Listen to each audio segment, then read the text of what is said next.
promised you a technique tonight. So that is what we're going to do. Some of you know this technique, but it is perfect for the Christmas season.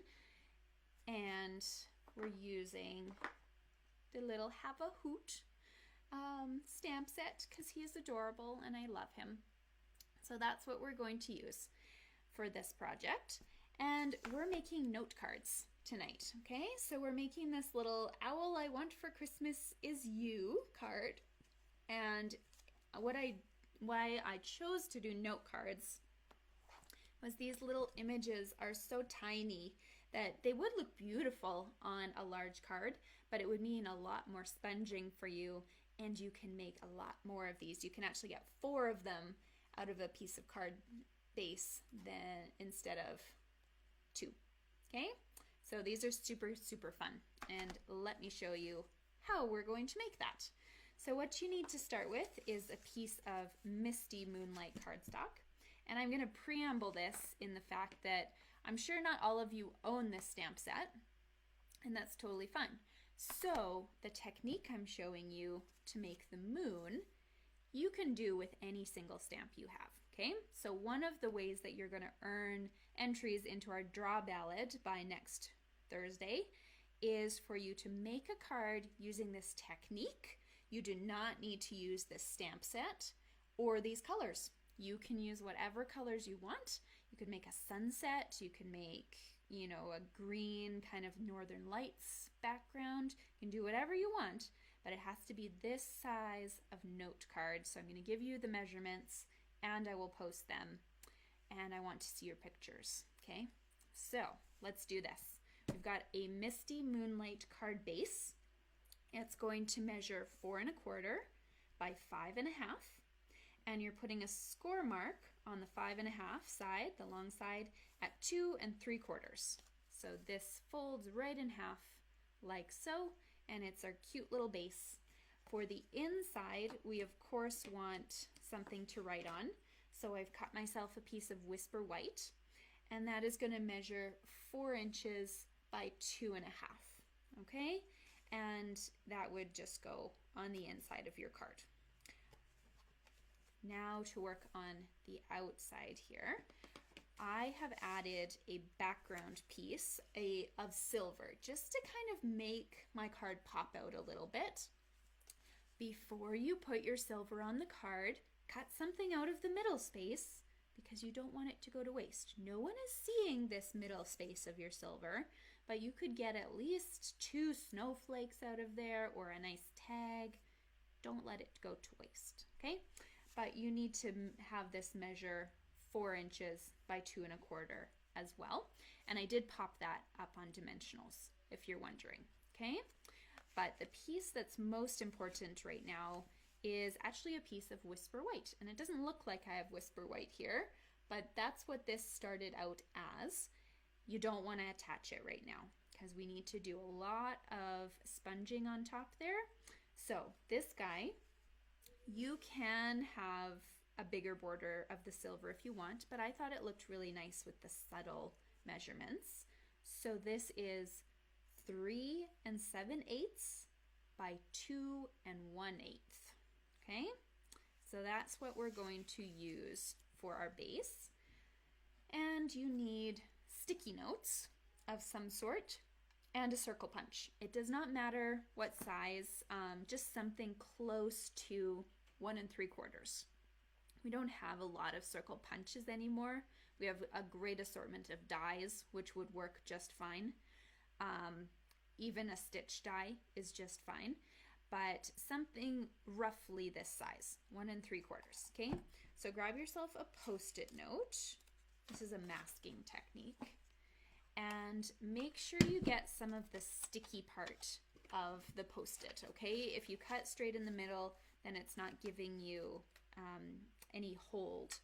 And this is a really old punch. I have to sharpen it, so pardon my edges here. I have to sharpen that. There we go. Okay, so I have my moon right here. Oh, I guess you should go the other way. This is what's gonna be my moon. So decide where you want your moon. I liked it kind of up near the top in the center here. because I wanted my sentiment to go down at the bottom. So I've chosen 3 colors to work with, and whatever you choose, just make sure you have kind of an assortment of light to dark colors, okay? So I'm gonna set this guy over here. Hopefully you can still see it. And you're always gonna start with your lightest color. So I've chosen Pool Party, Misty Moonlight, and Night of Navy. And that's the order in which we're going to be doing our stamping as well. Okay, so Pool Party, sorry. Grab some sponges. Stampin' Up! Sells these. They look like a circle. I just chop mine into 8 pieces so that I have little pieces that I can just work with. I find the big sponges, they don't do anything for me anyways, and this way I get the most out of what I'm doing. Okay, so ink it up with your ink pad here, and then you're going to start right on your post-it and start going in a circular motion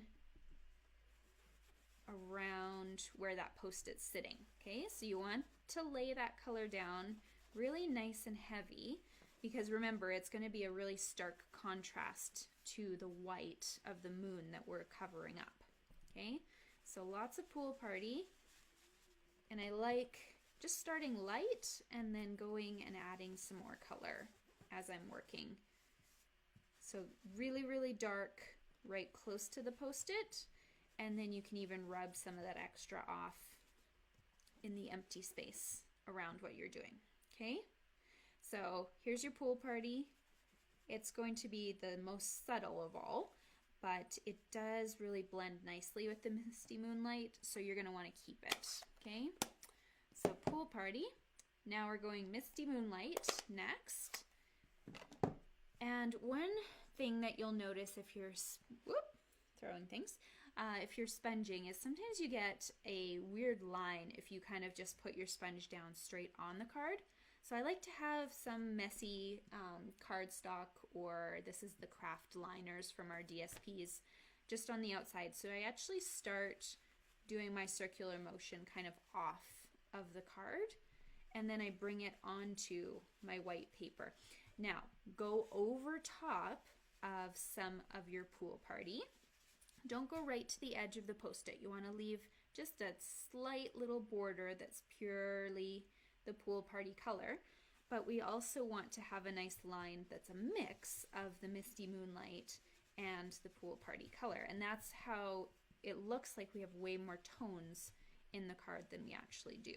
Okay, we're only using 3 cards, but if you really look closely, it seems like you've got like 5 by the end of this. Okay, so add lots of this color here. And I'm adding that to the edges, and I'm going over some of this base part. You don't need to fill in all this space here, because that is going to be covered with a little Night of Navy.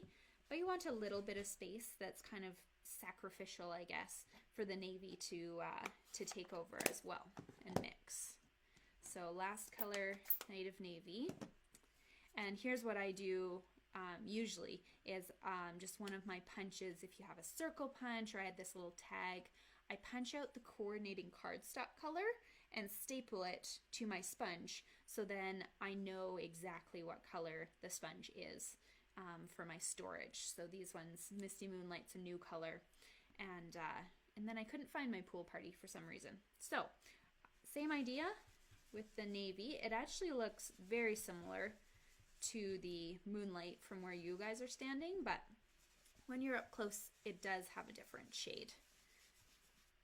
And it's so pretty when you put it in there. Okay, and now to tie it together, you're going to want to lift this up with your navy, go around the edges, okay?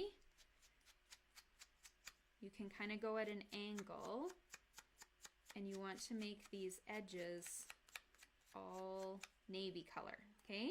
So hopefully you can see the difference between the side that I've done. It looks really like night sky, and this side that just kind of looks like the edge of a paper.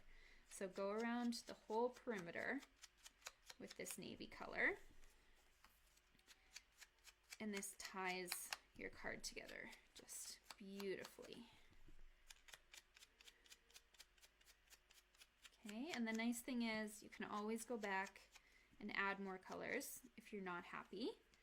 But before you take off this tag, what I want you to do is a little splattering. So if you can see, I've got some kind of glittery look on here. The way I got that is this frost white ink. So we have this, I think, in white and gold or silver or something in the catalog right now. You can also use a Wink of Stella pen.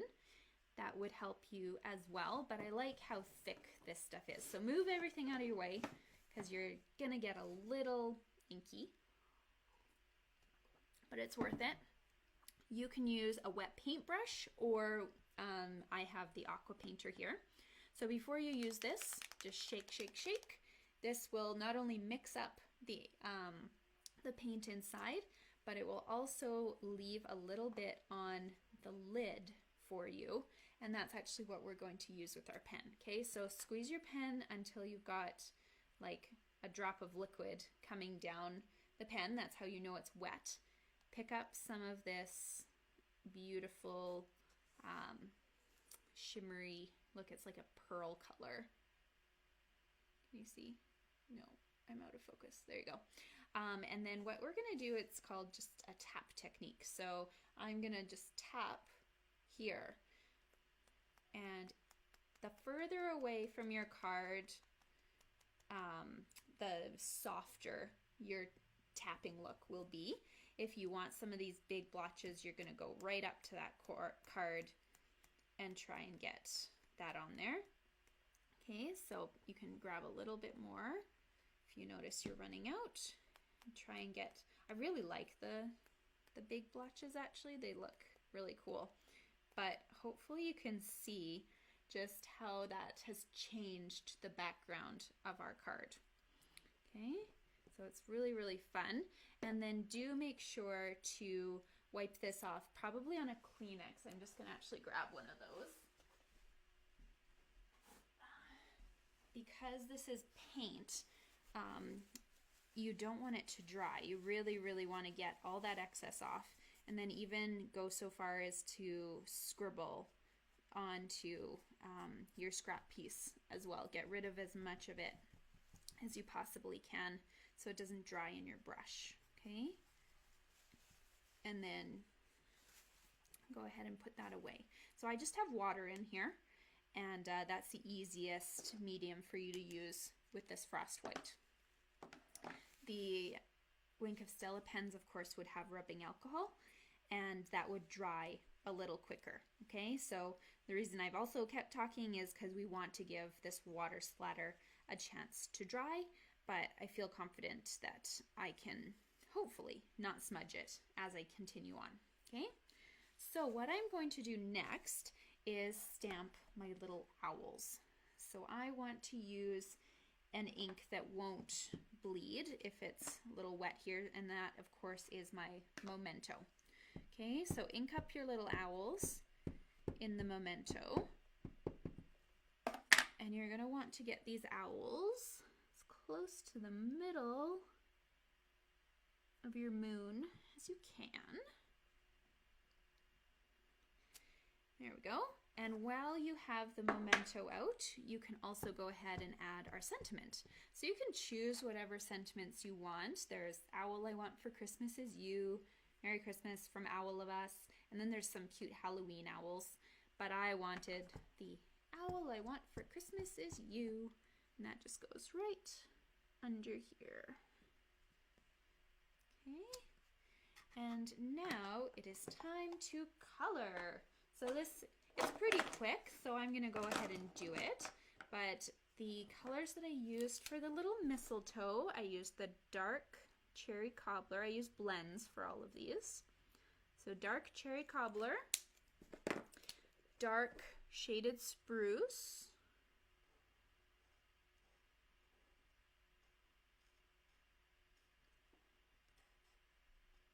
for those little leaves. And then for my owls themselves, they're the one who has his eyes open. I used the light Daffodil Delight for his eye. And for their eyelids, I used our ivory marker.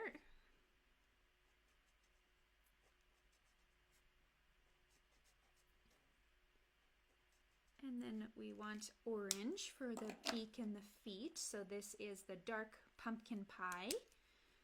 So just for the little beaks and their little toes.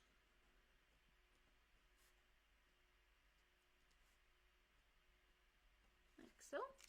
And then for the owls themselves, I used our bronze actually, because it was just a beautiful little brown. And I wanted little brown owls because they're cute. You could use crumb cake as well if you wanted to add 2 tones to your owls. I just wanted a quick and easy card. I thought there was enough detail in it that I didn't need to do shading for my owls as well. But I just love my blends. They're so easy to color with. No lines. They're just so fun. And look at these fat little owls. They're so cute.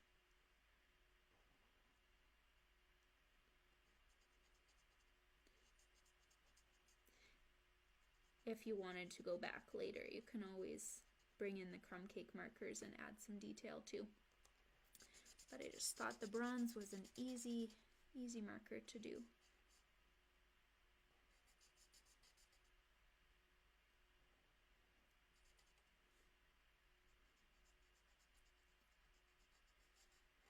There we go. Okay, little girl owl.